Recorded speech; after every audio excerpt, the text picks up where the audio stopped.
Now, I don't foresee too many people planning vacations in the near future, but just in case anyone is, I've got some advice for you. Do not, under any circumstances, add any of these locations to your itinerary. I don't care how cool you think it might be or how curious you are, it's just not worth it. The anomalies that call these places home are the places that are anomalies sometimes will wreck you 6 days from Sunday, and I really don't think I can handle the news of any horror heads falling victim to SCPs. The Foundation has cataloged plenty of fascinating locales, and most times has locked them down pretty well. Even so, don't be getting any funny ideas. Although travel isn't really a thing at the moment now, is it? Hello horror heads, and welcome back to the scariest channel on YouTube, Top 5 Scary Videos. I'm your horror host Keegan Hughes, and today we're going to be taking a look at the top 5 SCP locations you should never visit. If you're always on the lookout for more SCP content, make sure you check out our top 5 scary SCP Foundation videos playlist right over here. Excellent, let's get started. Coming in at number 5, we've got Salvation High School. Thankfully, most people who are not currently attending high school have very few reasons to visit a high school. Acceptable excuses are being a dance chaperone, picking up your child, attending a holiday concert, and delivering cafeteria food. If you can't claim to be performing one of those tasks, you should probably just stay away. And when it comes to Salvation High School, I'd say stay away even if you are responsible for some sort of school-based errand. Beneath this seemingly ordinary secondary institution lies an extratemporal, extraspatial, non-Euclidean space that causes all sorts of problems. If you head into the school's sub-basement underneath the pool, there's a stone arch with an inscription that reads, "The way below winds deeper, longer, unspeakable its patterns laid, the lost forever damned to wander, this thing a quiet madness made." Yeah, sounds cursed and eldritch. This arch, or maybe even something else that Foundation members haven't been attuned to yet, causes all sorts of anomalous activity to occur in and around Salvation High School. In fact, the whole town of Salvation seems to be affected in some way by these anomalies. At first, students started hearing disembodied voices coming from underneath the school. This was discounted as nonsense at first because who believes anything a teenager says? Soon after, faceless forms were reported floating around campus and flags started floating mid-air unattached to anything. More and more strange events started happening, many of which seemed to resemble glitches in poorly programmed video games. Water filled the school, but administration didn't shut anything down, and students came in and went about their day mostly as per usual. At some point, students started clipping through floors, but nobody seemed surprised. Things would only get weirder from there. These days, the Foundation has essentially condemned the school, the town, and even surrounding areas. So don't visit unless you like teleporting to physically inaccessible places and getting stuck. Coming in at number 4, we've got the Kangaroo Glacier in Greenland. You do know that Iceland is quite temperate and Greenland is largely covered in ice, right? Or at least that's what they tell me. I've never personally visited. And I don't plan on finding out the truth myself anytime soon, especially after reading about this glacier in particular. A lot of ice melts every year, which is bad news, and if something were to happen to this difficult to pronounce mass of ice we're talking about in this entry, we'd be in even bigger trouble. I know it's hard to imagine a bigger issue than a major climate crisis, but bear with me. When Greenpeace activists visited this glacier while making a documentary, they came across a whole network of tunnels within it. Following these paths deeper and deeper, they eventually discovered a gigantic snake. Stick around too long and you'll fall deathly ill.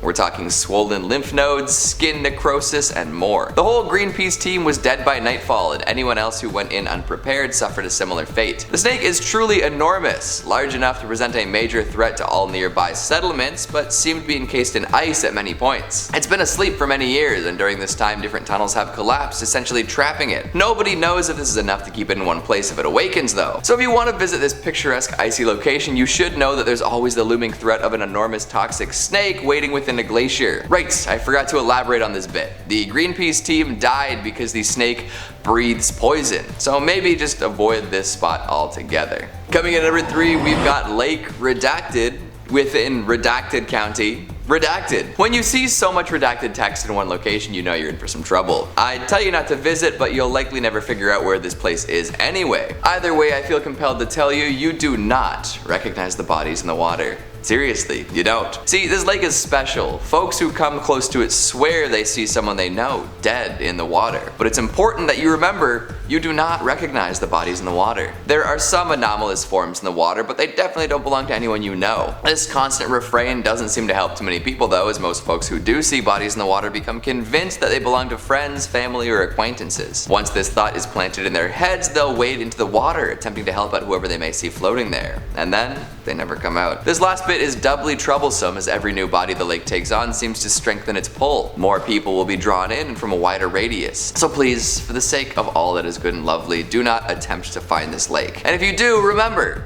you do not recognize the bodies in the water. Coming in at number 2, we've got Daleport. Lovecraft fans, do your best to resist the urge to immediately travel here. It's full of eldritch monstrosities, sure, but that's equally attractive and repulsive if you think about it for a moment. And there are no survivors from the anomalous event, which might just push the needle a little further towards repulsive. What you can expect to find is the following: a smear of entrails and viscera capable of picking up audio-radio transmissions, a torso embedded in a wall constantly spawning blood 15 centimeters above it, the body of an old man with ash constantly spewing from its eye sockets, human corpses littering the streets with circular holes in their foreheads, floating torsos outside the library at specific times every day, and more. These seem to be remnants of whatever the hell happened here, and I don't know if it's a good idea to try and solve the mystery behind it all. What's in the past is indeed in the past, but to retread that ground isn't the best call, especially when it's ground that a local cult spent plenty of time setting up for a grand battle between Great One type beings. God, just the destruction they left behind might be enough to tear one's mind asunder. Heed my warning. Coming in at number 1, we've got the intersection of the Tigris and Euphrates rivers. This might seem oddly specific and vague, but trust me, you don't want anything to do with this location. Seriously, if you somehow manage to make it through the Foundation's perimeter, you'll find yourself in a situation unlike any other. In Dr. Clef's 001 proposal, he outlines a being that can be compared to an angel of some sort. Probably, but no one's really sure what exactly it is. And the trials that have been performed, different people and machines have been sent towards the gigantic flaming humanoid in the sky. Get too close and get obliterated.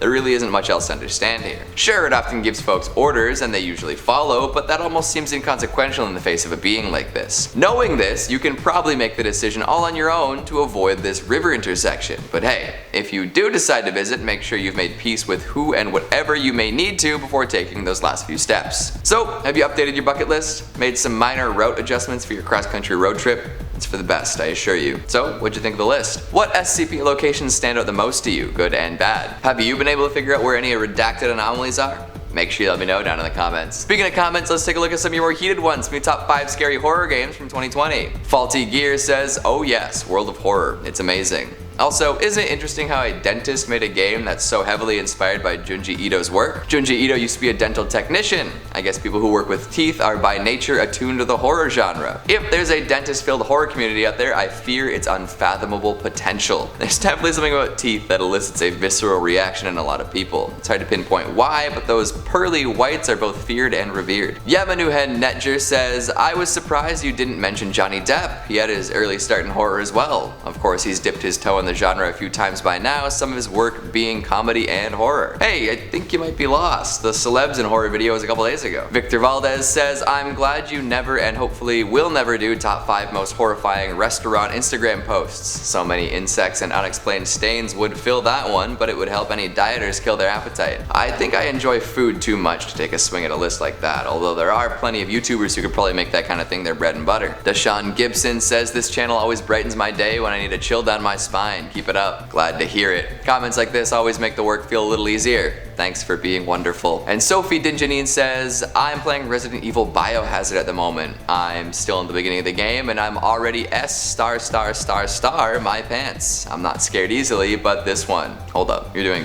what with your pants? How many stars were there? You know what? I'm just gonna let it be. Glad you're having a blast with the game. And that's all the time we have for today. Before I hide in the tall grass on mowing day, make sure to give this video a big thumbs up and subscribe for more spooky spots. Thanks for watching, and I'll see you next time. I forgot that I chose this one. Kangaroo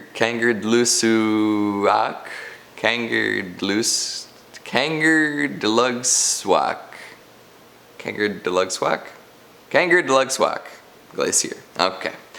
Coming in at number 4, we've got Kangaroo Glacier. Nope. And coming in at number 1, we've got the intersection of the Tigris and Euphrates. Yep. Euphrates. Oh. Goodness gracious. Why did I choose these difficult ones to do? In Dr. Clef's 001 proposal, he outlines a being that can be compared. In Double Clef's 001 double do.